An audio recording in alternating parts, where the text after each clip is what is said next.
The NFL is at its best when the game goes down to the wire. Roethlisberger to Holmes for the Super Bowl 43 game winner, the Rams stopping Dyson 1 yard short as time expired, or Deshaun Jackson dropping, dancing, and returning a punt to knock off the Giants. Watching two teams battle with the game on the line is incredible.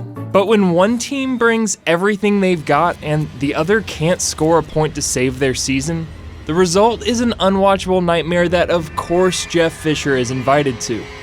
This is the worst NFL blowout. The New England Patriots took on the Tennessee Titans in Foxborough, Massachusetts on October 18th, 2009. Brian Hoyer lined up to take a knee in the closing seconds, the finale to a beating so demoralizing that Jeff Fisher and company failed to realize their misery was not yet done. Once officials reminded everyone that it had been fourth down, so the clock stopped, Vince Young had to trudge onto the field to take one last pitiful snap. Spoiler, the fact that this kneel down was properly executed might have been the best thing the Titans did all day. Before the game kicked off, there was actually hope for this 0-5 Tennessee team.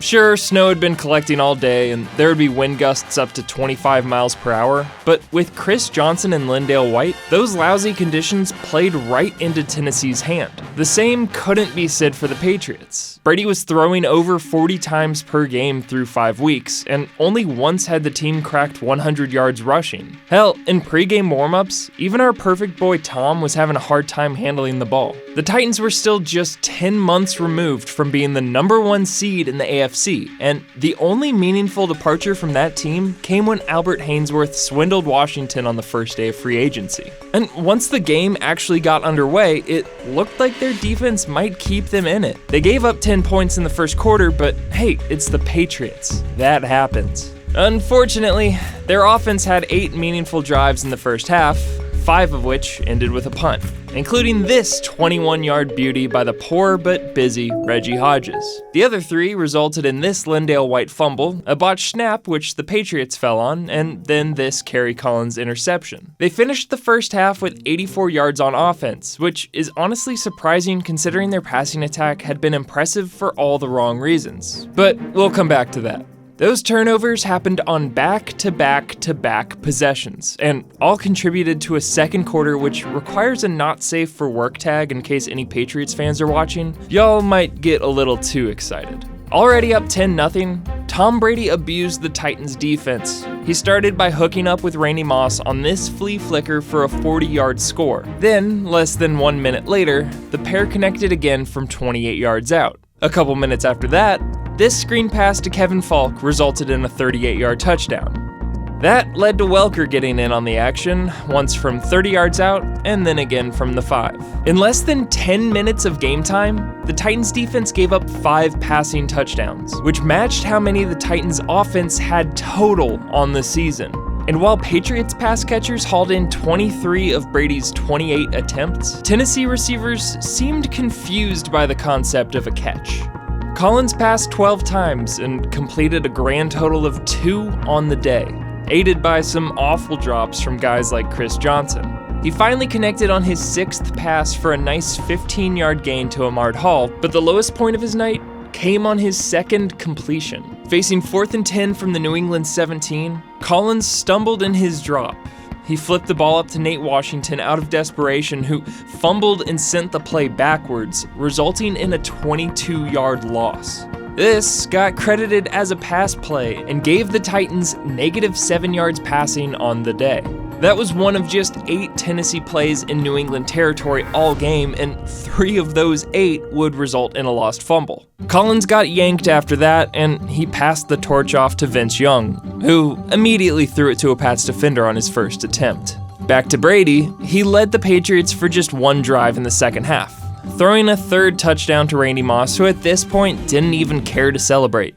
The undrafted free agent rookie Brian Hoyer took over from there and led New England on a 12-play drive that was capped off by a failed QB sneak, then a good QB sneak. Plus, whatever this celebration is. Neither team scored in the 4th. Hoyer took a knee on 2nd, 3rd, and then for some reason 4th down, and then VY showed him how it's done to end the game. Here's the thing. This beating should have been so much worse than 59-0. The Patriots set record after record with their performance, but with the garbage conditions and even more garbage opponent, We deserved to see them go for blood. Instead, in the most lopsided regular season game since the merger, the victors barely tried for half the game. In the NFL, there are right ways to blow a team out, and there are wrong ways. Allow me a quick history lesson. In 1940, the Chicago Bears put on a clinic for how to destroy an opponent. In the NFL championship game, they completely dismantled Washington 73-0. But there was a big difference in these two shellackings. The Bears scored in every quarter, putting up 19 or more points in the first, third, and fourth. Not only was their offense rolling, but their defense found the end zone as well, with 3 pick sixes in the third quarter.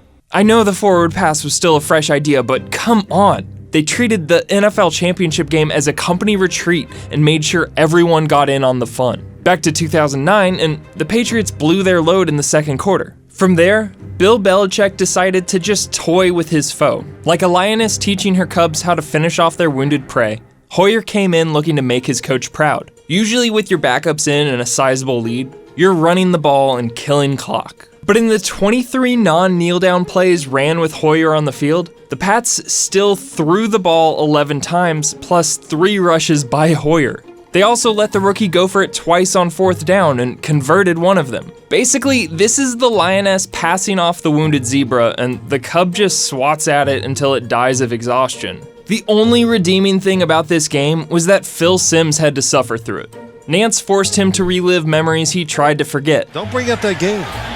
Why is that? Because I get nervous, because I got almost crushed with a snowball. Oh, did you? But even that bright side fell apart as the master conversationalist killed airtime with impressions. Do you want to hear my British accent?